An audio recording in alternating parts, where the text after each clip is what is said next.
J'ai un peu réfléchi comment, pas contrer la fête de Halloween, mais apporter quelque chose de beau par rapport à la fête de la Toussaint avec les élèves.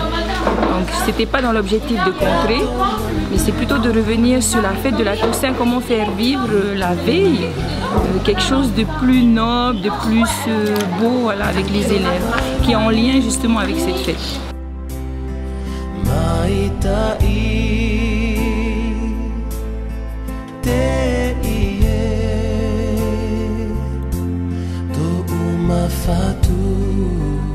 Alors pourquoi lumière? Chaque saint, chaque témoin qui nous ont précédés, ils ont été porteurs de la lumière, donc porteurs du Christ.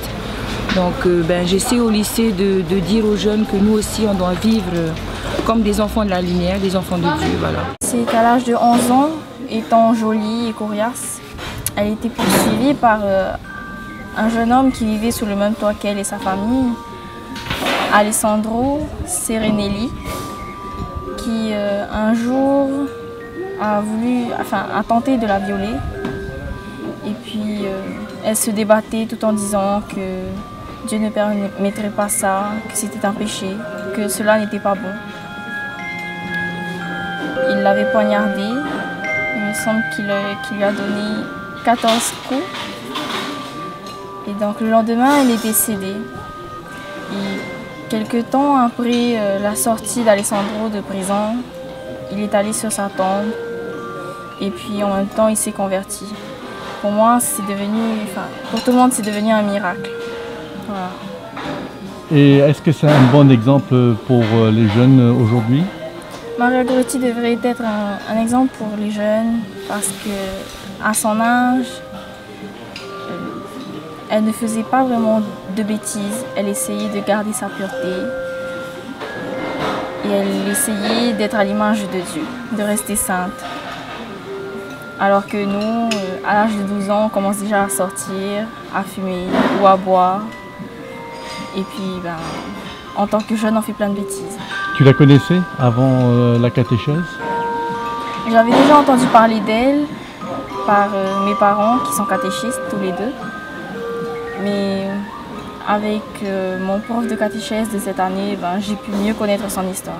Pour finaliser, on a mis en place cette fête donc le dernier jour la veille avant la Toussaint. Donc on met en place un projet. Donc c'est toutes les sections qui s'organisent.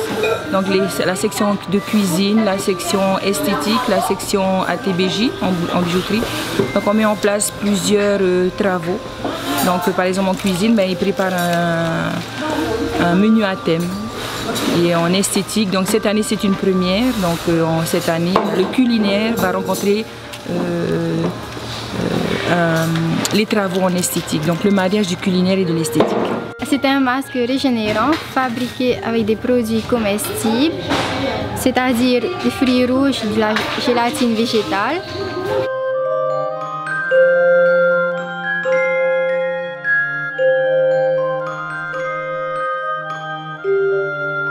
Il y a un dress code, donc on a mis un dress code, on est tous en blanc et jaune. Donc c'est un peu difficile. L'année dernière on a eu quelques-uns, cette année un peu quelques-uns. Ah, cette année on n'a plus du tout de orange et de noir dans le lycée, ça c'est déjà un grand pas.